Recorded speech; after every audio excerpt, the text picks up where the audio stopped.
The Middle East may be short on water, but it has never been short on miracles. Amid vast, sun-scorched deserts, Iran has transformed sand and gravel into harvests more valuable than black gold, feeding more than 80 million people and making a powerful impact on global markets. From million-dollar saffron fields, pistachio and pomegranate orchards thriving on arid land, and sheep farms scattered across the highlands, to lush date palm oases. But are these billion-dollar harvests merely an agricultural miracle?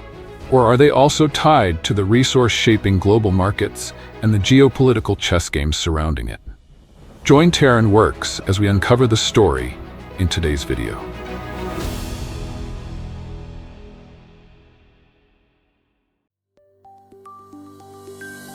Viewed from above, the Middle East appears to be one of the least suitable places on Earth for agriculture. Much of the region is covered by desert or semi-arid land. Rainfall is scarce, summers are long, and temperatures in many areas regularly exceed 40 degrees Celsius. Water is already in short supply, while arable land is even more limited. The World Bank has warned that water scarcity could cause economic losses equivalent to 6 to 14% of GDP in some countries across the region by the middle of the 21st century. These harsh conditions have created two completely different paths of agricultural development. On one side are the wealthy Gulf states, such as the UAE, Qatar, and Saudi Arabia. They have little fertile land and few major rivers, but they possess abundant capital and energy resources. Instead of relying entirely on nature, these countries invest in climate-controlled greenhouses, hydroponics, vertical farms, precision irrigation, and seawater desalination plants. In the UAE and Qatar, leafy vegetables can grow in nutrient-rich solutions with almost no soil.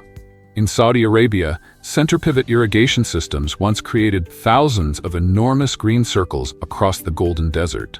Yet behind these impressive images lies an enormous demand for electricity, equipment, and treated water. As a result, despite having highly advanced agricultural systems, many Gulf countries still import 70 to 90% of the food they consume. Qatar alone relies on imports for around 90% of its food supply.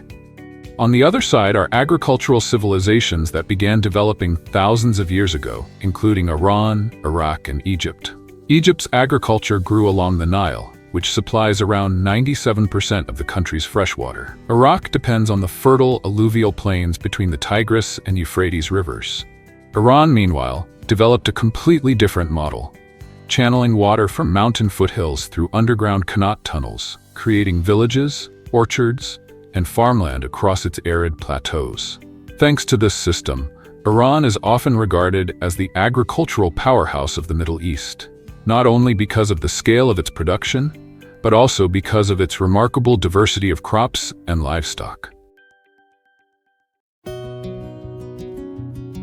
Across the cold, arid plateaus of Khorasan grows a plant that spends almost the entire year waiting for just a few brief weeks to bloom. When autumn arrives, the barren ground suddenly transforms into an endless sea of purple. Yet this beauty is remarkably fragile. Once the sun rises higher, the petals quickly close and begin to wilt, causing the precious aroma within them to fade. That is why, before the first light of dawn has fully reached the fields, Iranian farmers are already bending quietly among the flowers, carefully picking each blossom by hand. Iran currently supplies around 85 to 90% of the world's saffron, most of it produced in the Khorasan region. Yet the strength of this industry does not lie in enormous machines, but in millions of tiny movements repeated with almost absolute precision. After leaving the fields, the flowers are placed in ventilated baskets and quickly transported to processing areas. There, workers gently open each blossom and remove exactly 3 thread-thin red stigmas, the only part that is kept. Producing just 1 kilogram of dried saffron requires around 150,000 flowers, equivalent to nearly 500,000 individual stigmas and hundreds of hours of manual labor. The fresh stigmas are then gently dried at low temperatures. As most of their moisture disappears, they shrink, deepen to a dark red color, and begin releasing a warm, slightly sweet aroma with a distinctive bitter note. It is this extreme scarcity that can push the price of premium saffron to between USD 10,000 and USD 15,000 per kilogram. In 2024, Iran exported approximately 221 tons of saffron, worth more than USD 207 million, to 55 countries. Its largest markets included the UAE, China, and Spain. Iran's pistachio tree is a true chill guy of the plant world. Even under scorching heat, saline soil, and extremely limited rainfall, it calmly sinks its roots into the ground and produces green nuts worth USD 700 million. Today, Iran's pistachio orchards cover more than 445,000 hectares, with the largest concentrations found in Kerman province and the Rafsanjan region. Male and female trees grow separately, but when flowering season arrives, the wind becomes a kind of god of love, carrying pollen across the orchards, bringing the trees together and beginning a new fruiting season. By late summer, when the outer hull starts to change color and the hard shell begins to split open, the harvest officially begins. Workers spread large sheets beneath the trees, pick the clusters by hand, or gently shake the branches so the nuts fall without touching the ground. The pistachios must then be transported to processing facilities within the same day. Their soft outer hulls are quickly removed, after which the nuts are washed, dried, and passed through cameras and optical sensors that detect and remove empty shells.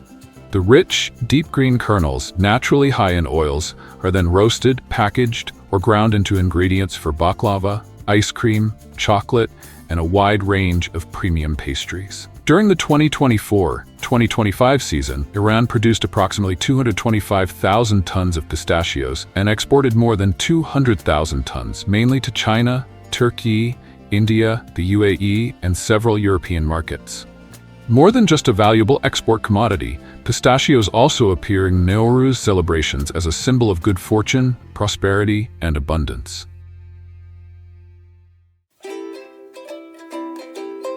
Hidden beneath its deep red skin are hundreds of juicy seeds that glisten like tiny rubies. This is not only a familiar fruit in Persian cuisine, but also one of Iran's most distinctive horticultural products. According to FAO stat data cited in a study published in 2025, Iran produces more than 1 million tons of pomegranates each year, equivalent to roughly 1/3 of global output. Pomegranates are cultivated across many arid and semi-arid regions, with Neyriz in Fars province serving as one of the country's oldest production centers. This area alone once contained around 4,000 hectares of pomegranate orchards, producing approximately 55,000 tons annually. Abundant sunshine, hot days, and cool nights allow the fruit to accumulate sugar, develop a deep red color, and achieve a balanced, sweet and tart flavor. The trees are pruned to maintain an open canopy and remove shoots growing close to the base. During flowering, growers carefully control irrigation and nutrients to reduce fruit drop. Once the skin develops its characteristic red color and the seeds inside become plump and juicy, workers harvest each fruit by hand, cutting the stem with pruning shears to avoid tearing the skin or damaging the branches. After harvesting, the pomegranates are transported to packing facilities, where they are cleaned and graded according to size, color, and skin condition. The finest fruit is packed into boxes for the fresh market, while the rest is deseeded or processed into juice, pomegranate syrup, concentrated molasses, and ingredients for the food industry. The peels and seeds can also be used to produce tea, seed oil, natural colorants, and other higher-value products. In 2022, Iran exported more than 21,000 tons of pomegranates worth over USD 8 million to 21 countries. Pakistan was the largest market, followed by Iraq, Armenia, Turkmenistan, Afghanistan, and Russia. Around 10,500 years ago, the region stretching between southeastern Anatolia and Iran's Zagros Mountains became one of the earliest centers of sheep domestication. Thousands of years later, these animals still play an essential role in rural life across Iran, providing meat, milk, wool, and income for many herding communities. According to statistics from April 2020, Iran had approximately 47.3 million sheep. Iran is home to around 27 native sheep breeds, including the Baluchi, Afshari, Mogani, Gazelle, Kurdish, and Kermani. Most are fat-tailed breeds capable of storing energy in their tails, allowing them to survive periods of dry pasture and limited food. When spring arrives, herders move their flocks to higher elevations covered with fresh grass. As winter approaches, the animals are brought down into lower, warmer valleys to escape the freezing temperatures. Before the breeding season, rams are selected according to their physical condition and kept separate from the ewes until the appropriate time. Pregnant ewes are closely monitored, given additional feed, and moved to safe areas as they approach lambing. Newborn lambs depend on their mother's milk during the first few weeks, before gradually being introduced to grass and supplementary feed. Sheep's milk is used to produce yogurt, butter, cheese, and a variety of traditional products. As the weather becomes warmer, the flocks are sheared using hand shears or electric clippers. The wool is then cleaned, graded, and sent to spinning and carpet weaving facilities. Animals that reach market weight are sold at livestock markets or transported to processing facilities for meat production. Amid the extreme heat of southern Iran, where summer temperatures frequently exceed 40 degrees, rows of date palms continue to rise above oases and arid plains. Young palms are usually propagated from offshoots growing around the mother tree and then planted in rows to preserve the characteristics of each variety. Water from wells, canals, or irrigation systems is delivered directly to the root zone. In modern plantations, drip irrigation and localized sprinklers help reduce water loss through evaporation. Growers must also remove old leaves, thin excess offshoots, and maintain sufficient spacing between trees so that sunlight can reach every cluster of fruit. Male and female date palms grow separately. If farmers rely only on the wind for natural pollination, the fruit-setting rate remains low. Therefore, when the palms begin to flower, workers climb the trunks, collect pollen from the male flowers, and either tie the flower clusters to or sprinkle the pollen directly onto the female blossoms. Depending on the variety and weather conditions, the fruit requires around 120 to 200 days to develop from initial fruit set to full ripeness. After leaving the plantation, the dates are cleaned, destemmed, graded according to size, moisture content, and overall condition, and then packed into boxes. Soft varieties, such as Mazafati, usually require refrigerated storage, while semi-dry dates are easier to store and transport. According to an official Iranian report published in 2023, the country produced approximately 1.3 million tons of dates in the previous year, of which around 20 to 30% was exported.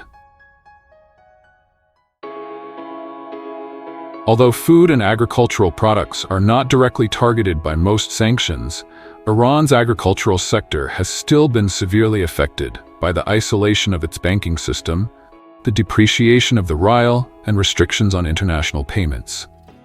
Imported machinery, spare parts, seeds, pesticides, and animal feed have become increasingly expensive, while many businesses struggle to access technology and complete transactions with foreign partners.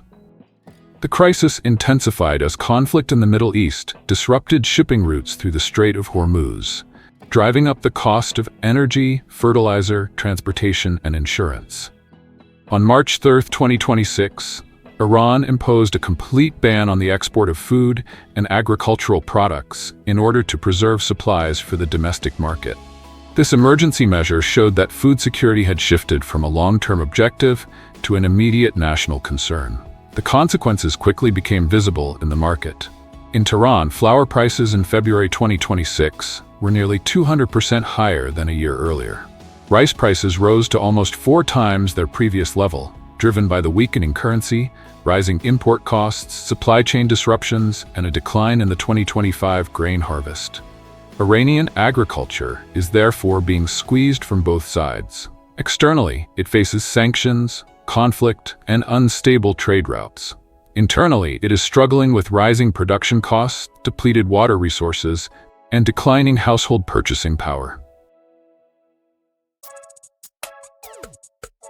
Africa is one of the world's most paradoxical agricultural regions. Covering more than 30 million square kilometers, the continent encompasses an extraordinary range of climates, from cool highlands and tropical rainforests to vast savannas and fertile river basins such as the Nile, Niger, and Congo.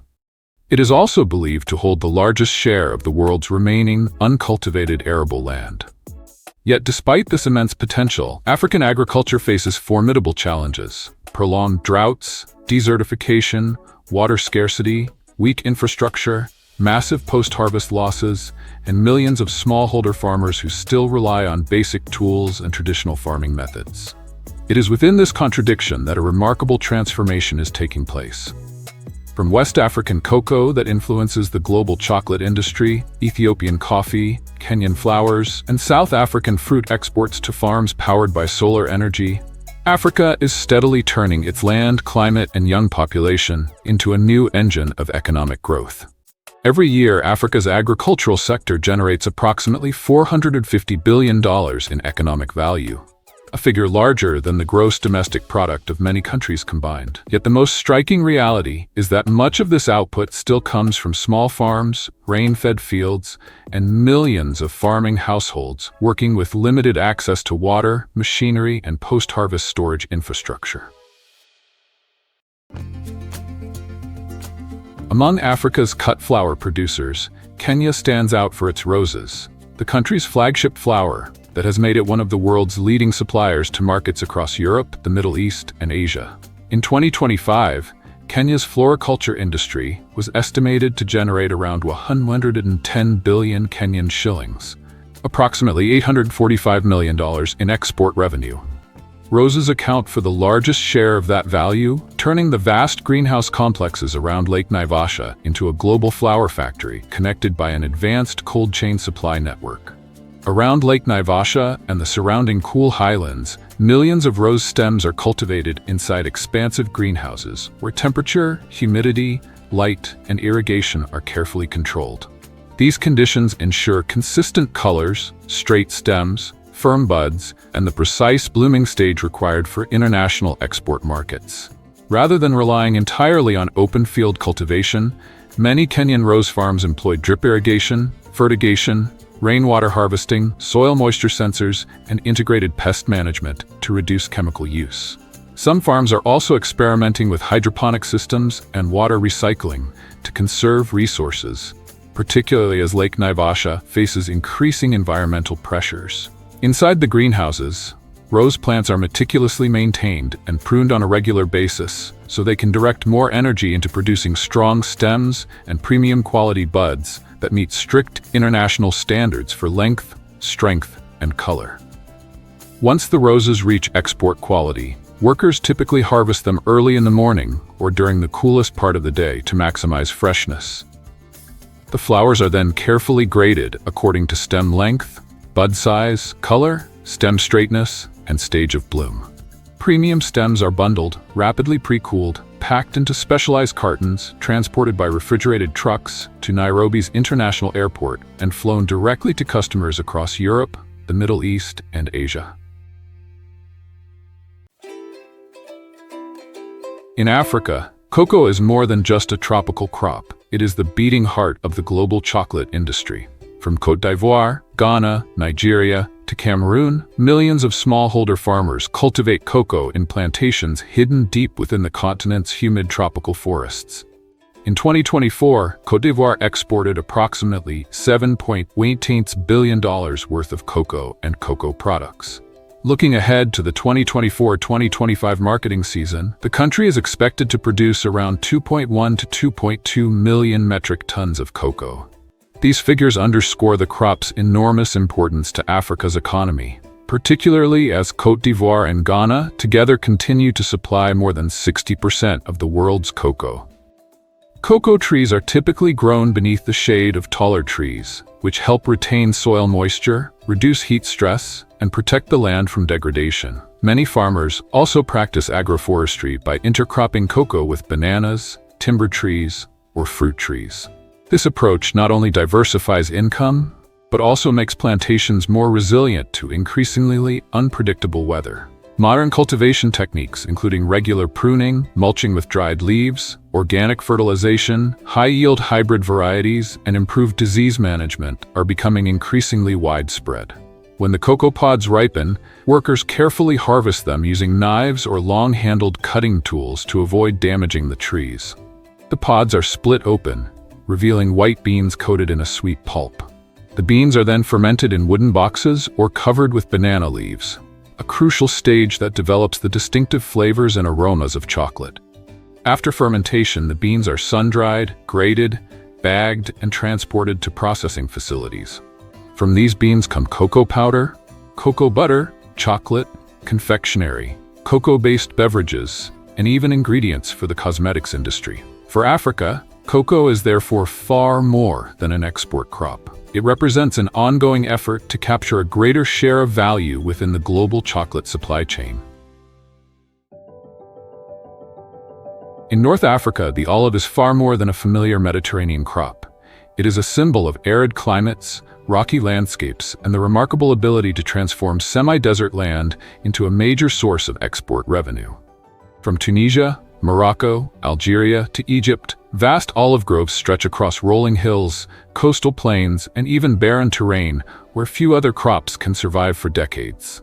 Among these countries, Tunisia stands out as Africa's leading olive oil producer. The country has generated approximately $1.3 billion in olive oil export revenue and consistently ranks among the world's largest olive oil exporters. One of the olive tree's greatest advantages is its exceptional drought tolerance. Unlike many fruit crops, olives require relatively little water. Farmers typically space the trees widely to encourage deep root growth, while pruning the canopy, mulching around the base to conserve soil moisture, installing drip irrigation on more modern farms, and planting drought-resistant varieties to cope with rising temperatures.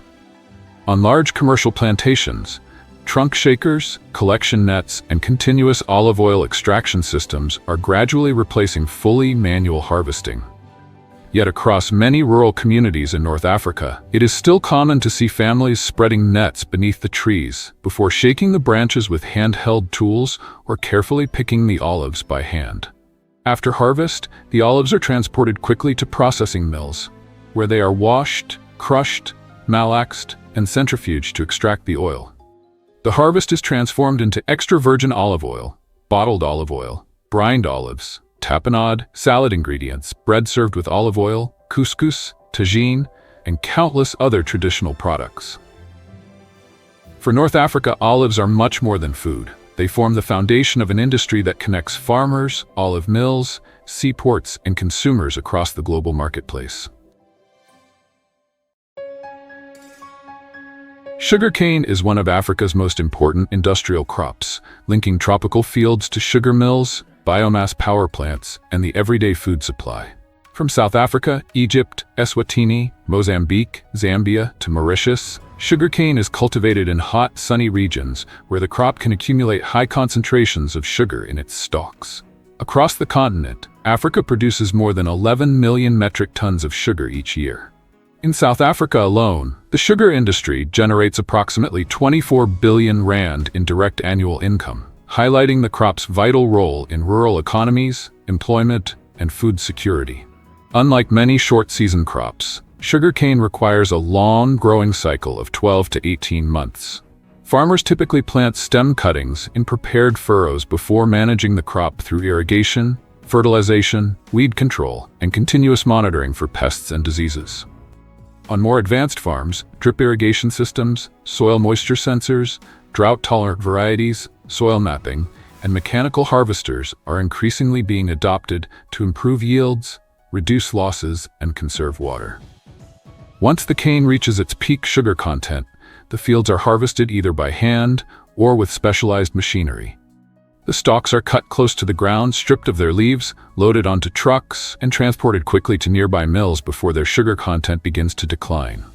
At the processing plant, the cane is crushed to extract its juice, which is then clarified, concentrated, crystallized, and centrifuged to produce raw or refined sugar.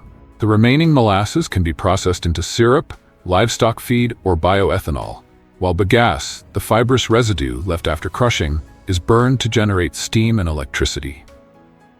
As a result, Africa's sugar industry produces far more than just the sugar used in confectionery, soft drinks, and processed foods.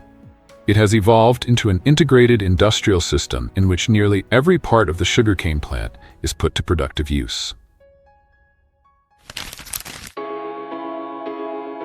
In a country best known for its deserts, pyramids and the Nile River, Egypt has quietly built one of the world's largest tilapia farming industries. What makes this even more remarkable is that tilapia is nothing new here. The fish appeared in ancient Egyptian carvings and played a role in daily life along the Nile thousands of years ago. Today, however, it is no longer just a traditional food. It has become the cornerstone of Egypt's modern aquaculture industry. Egypt is now Africa's leading aquaculture producer, raising approximately 1.6 million metric tons of fish each year, with an estimated value of around $3.5 billion. Aquaculture accounts for roughly 80% of the country's total fish production, and Nile tilapia is by far its most important species. Across the fertile Nile Delta, vast earthen ponds operated by private fish farms have transformed hot, dry landscapes into large-scale protein production systems, providing affordable food for millions of people. Nile tilapia is highly valued because it grows rapidly, tolerates high stocking densities, readily consumes commercial feed, and thrives in warm water. Once the fish reach market size, workers harvest them using large seine nets, sort them by weight, and transport them to fish markets, processing facilities, or refrigerated distribution networks. Egyptian tilapia is commonly sold fresh or as fillets and is prepared grilled, fried, or cooked in tomato-based sauces, often served with rice, bread, or traditional Mediterranean family dishes. From a humble freshwater fish to the backbone of a modern food industry, Nile tilapia has become a powerful symbol of how Egypt has combined water resources, farming technology, and large-scale production to create a protein powerhouse in the heart of North Africa's arid landscape.